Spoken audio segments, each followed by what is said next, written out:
हे Korean जगह viewers, this is mega और आज हम बात करने वाले हैं हिडन लव के एपिसोड 3 की। So let's get started. जैसे ही जी खाने जाती है, जियाशु से रोकता है और डिश में से सभी बीफ निकालता है और जी को खाने को दे देता है। जी खाती है। खाने के बाद जैसे ही वो लोग बाहर निकलते हैं, जी सोचती है क्या उसने ये सब इसलिए किया क्योंकि वो मुझे एम्बैरेस होते देखना नहीं चाहता था। तभी यान कार लेने चला जाता है। फई कहता है जी तुम्हें क्लॉन मशीन से खेलना है ना, चलो मैं ले चलता हूँ तुम्हें। जी मना करती है बट फई उसे अपने साथ ले जाता है। फई एक कॉइन जी को देता है। जी जैसे ही मशीन से खेलने जाती है, जियाशु कहता है मैं तुम्हारी हेल्प करता हूँ। वो अपना हाथ कॉइन लेने के लिए आगे करता है। जी उसे कॉइन दे देती है। जब जियाशु कॉइन लेता है, जी कुछ अलग ही महसूस करती है। जियाशु क्लॉन मशीन खेलकर सॉफ्ट टॉय जीतता है और जी को देकर कहता है ये तुम्हारे लिए, अब आगे तुम मत रोना।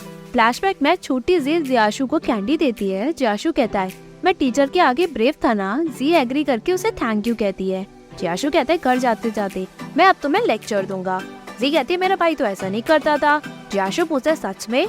जी एग्री करती है। जियाशु कहता है तो मैं तुम्हारे भाई से ही पूछ लेता हूँ। जी उसे रोकने की कोशिश करती है। जियाशु कहता है तुमने मुझे बुलाया और अब तुम मुझसे झूठ भी बोल रही हो। अगर कुछ नुकसान हुआ तो तुम्हें भुगतना होगा। जी मुंह बनाकर जैसे ही रोने जाती है, जियाशु कहता है फिर से? ठीक है मैं तुम्हारे भाई को नहीं बताऊंगा। जी जियाशु को बार बार जाने को कहती है पर जियाशु उसे घर छोड़ने की जिद करता है। रास्ते में जाते जाते जी को आज के इंसिडेंट की बहुत चिंता होती है। पर जियाशु से पूछती है रात होने वाली है, आप स्कूल नहीं जाना चाहोगे?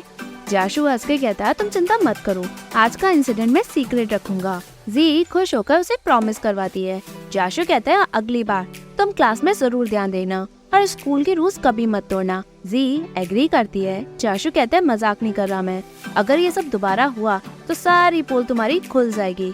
जी कहती है आप अगली बार आ जाओगे ना? जियाशु कहता है अगली बार फिर से?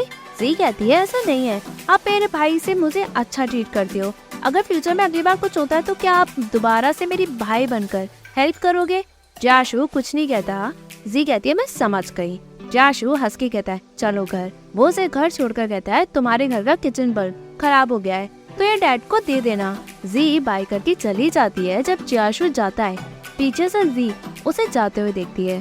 प्रेजेंट में जियाशु जी को डिफिकल्ट किडो कहता है। जी सॉफ्ट टॉय को देखकर बहुत खुश होती है। कुछ दिन बाद जब जेंगजू का बर्थडे आता है, जेंगरू से झूठ बोलकर बाहर लाई होती है। जी बार बार कंप्लेन करती है, जेंगरू से चुप करा देती है।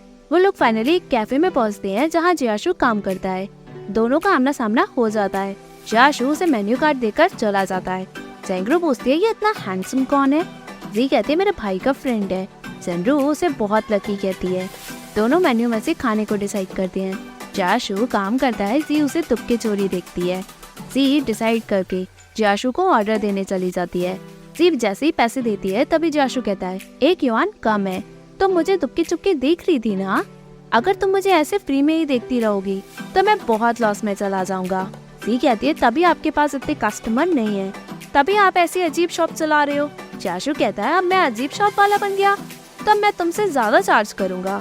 जी कहती है मैं नहीं देख रही थी। जियाशु कहता है तो ठीक है, सिर्फ मैं ही बकवास कर रहा था, तुम इससे कैंडी खरीद लेना। जी उसे फिर भी पैसे देने की जिद करती है। जियाशु पैसे वापस कर देता है और उसे वेट करने को कहता है। जी जैसे ही बैठती है, जेंगरू कहती है तुम्हारे ब्रदर का फ्रेंड हमारे लिए डेजर्ट खरीदेंगे क्या? जी एग्री करती है। जेंगरू जेंगजू को कॉल पे पूछती है तुम लोग कहाँ रह गए? जियाशु डेजर्ट देता है और जी को आराम से खाने को कहता है। जी जियाशु को अपने ओनर से पैसे को लेकर बात सुनती है। उसे लगता है कि जियाशु इतना काम सिर्फ इसलिए करता है क्योंकि उसे पैसों की बहुत कमी है।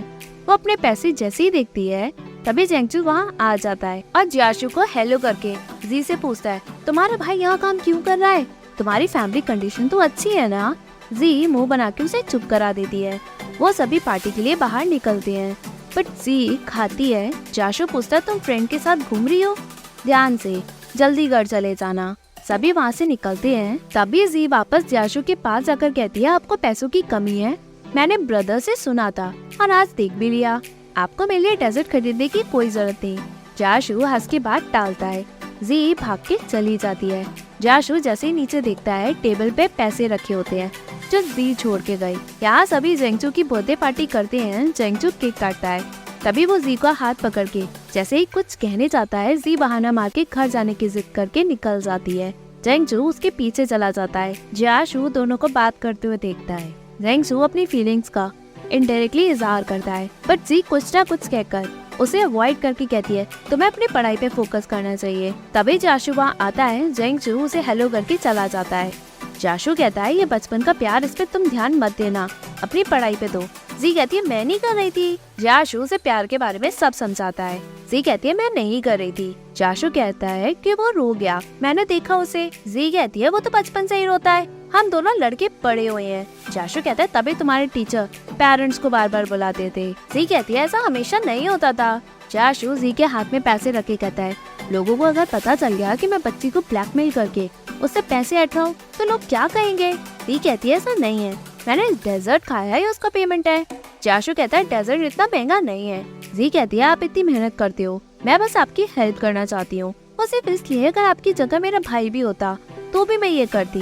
जियाशु कहता है तुम मेरे लिए बुरा फील करती हो। सी एग्री करती है। जियाशु कहता है मुझे बहुत अच्छा लगा कि तुम मेरे बारे में ऐसा सोचती हो, मेरे पास इतने पैसों की कमी नहीं है, लेकिन अगर होगी तो मैं तुमसे पैसे जरूर मांग लूंगा।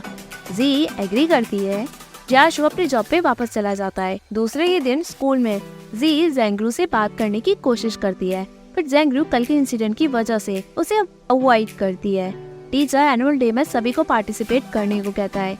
जी नोट लिखकर जैसे ही जेंगरू को देती है, तभी टीचर जी का नाम लॉन्ग जंप के कंपटीशन में लिख देता है। जी आनाकानी करती है, बट टीचर कहता है कोई बात नहीं, बट मुझे तुम लोगों की उस पे इन्वॉल्वमेंट चाहिए। जी मुंह बनाकर बैठती है। क्लास ओवर हो जाने के बाद जी जेंगरू से बात करने की कोशिश करती है, बट जेंगरू उसे दोबारा अवॉइड करके चली जाती है। स्पोर्ट्स एनुअल डे का दिन आता है, वहाँ रेस का कंपटीशन होता है। जेंगजू रेस जीत जाता है। जेंगरू और जी की नजरें मिलती हैं, वो उसे अवॉइड करती है। तभी रजिस्ट्रेशन का अनाउंसमेंट होता है। जी वहाँ चली जाती है। जेंगजू जी को जीतने की विश देता है। रजिस्ट्रेशन कैंप में यान नेम लिख रहा होता है और जियाशु सोता है। यान उसका नंबर देखकर उसका मजाक उड़ाता है। तभी जियाशु उठ जाता है। वो पूछता है कौन सी रेस में पार्टिसिपेट कर रही हो। जी कहती है हाई जंप पे। यान और जियाशु दोनों उसे जीतने की विशेष देते हैं। हाई जंप के कंपटीशन के लिए जी बॉडी वार्म अप करती है। तभी जियाशु उसे कैप पहनाता है ताकि उसे सनबर्न न हो। वो उसे टिप्स और ट्रिक्स बताता है। यान फोटो खींचता है। जी उसे रोक देती है। यान कहता है फोटो लेने को डैड ने कहा है। जी कहती है जब मैं अच्छी दिखूं तब फोटो ले लेना। दोनों में बहस हो जाती है। जियाशु कैमरा लेकर कहता है मेरी बहन से मत लड़ो। जी कहती है सुना तुमने। यान पूछता है कौन है तुम्हारा भाई। जी जियाशु की तरफ इशारा करती है। तभी हाई जंप के कंपटीशन का टाइम आ जाता है। जी जैसे ही हाई जंप करने जाती है, वो वहाँ रुक जाती है। दूसरी बार जब वो हाई जंप करने जाती है, वो रॉड के साथ गिर जाती है। सभी दोबारा से अप्रेज करते हैं। तीसरी बार जब जी दोबारा हाई जंप करने जाती है, वो रिलैक्स होती है और भागती है, लेकिन उसका पैर फिसल जाता है और वो धड़ाम से गिरती है। सभी उसे उठाने जाते हैं। जी के बहुत लगी होती है, वो उठ ही नहीं पाती। जियाशु जी को यान के ऊपर बिठाता है। तभी मिस्टर जैन जियाशु को जी का भाई कहकर बुलाता है। वो जैसे ही पूछता है ये, जी यान का मुंह बंद करके कहती है ये मेरे डैड है। टीचर शॉक हो जाता है और जियाशु से पूछता है। जियाशु कहता है हाँ ये मेरे डैड है। यान आगे जाके गुस्से में कहता है तुम्हारे पैरों में लगी है, बट तुम्हारा दिमाग खराब हो गया क्या, तुमने मुझे डैडी बना दिया। जी कहती है डांटना बंद करो। यान और जी दोनों लड़ते हैं। जियाशु जी को अपने कंधे पे मेडिकल रूम में ले जाकर उसका ट्रीटमेंट करता है। जी उसे देखती है। जियाशु पूछता है तुम ऐसे क्यों देख रही हो मुझे। जी कहती है आप इतने अच्छे हो, मेरे भाई को देखो वो तो बस चिल्लाता रहता है। जियाशु कहता है तुम ऐसा सोचती हो कि वो तुम्हें प्यार नहीं करता, जब तुम गिरी पता है ना वो कितना डर गया था, वो भागते तुम्हारे पास पहुँचा, तुम ऐसा सोच कैसे सकती हो। जी कहती है वो तो बस चिल्लाता है। जियाशु कहता है हो गया सब कुछ। तभी यान वहाँ आता है। वो जी के गाँव के बारे में पूछता है। जियाशु उसे सब बताता है। यान जियाशु को ड्रिंक और जी को पानी देकर कहता है चलो हम हॉस्पिटल चलते हैं। जी यान को उसका ख्याल रखते हुए देखती है। वो उससे प्यार से बात करता है। जियाशु जी को समझाता है। जी यान के साथ चलने को मान जाती है। तभी एक और लड़की इंजर होती है। जियाशु उसकी हेल्प करने के लिए चला जाता है। जी सब देख के सोचती है वो सबके साथ अच्छा है, मतलब मैं उसके लिए स्पेशल हुई नहीं। दूसरे ये दिन जी की क्लास ओवर होती है। यान उसे कॉल करके कहता है जियाशु पिकअप करने आ रहा है, तुम बस उसका वेट कर लेना। जी एग्री करती है। तभी जेंगरू जी के पास आकर कहती है जी क्या तुम मेरे साथ शॉपिंग पे चलोगी। जी खुश हो जाती है। एपिलॉग में दिखाया जाता है यान जी को कहता है मैं पेरेंट्स को कुछ नहीं बताऊंगा। मैंने तुम्हारे लिए आज हॉलीडे भी ले लिया है और ये चॉकलेट तुम्हारे लिए। वो उसे ओपन करके चॉकलेट खाने को देता है। जी खुद खाती है और यान को आधा खिलाती है। जी कहती है तुमने मेरे लिए खरीदी है। यान कहता है नहीं, जियाशु के लिए। दोनों में प्यार भरी कॉन्वर्सेशन होती है। तभी एपिसोड एंड होता है। Hey viewers, if you like this video, please like, share and subscribe this channel. Thank you.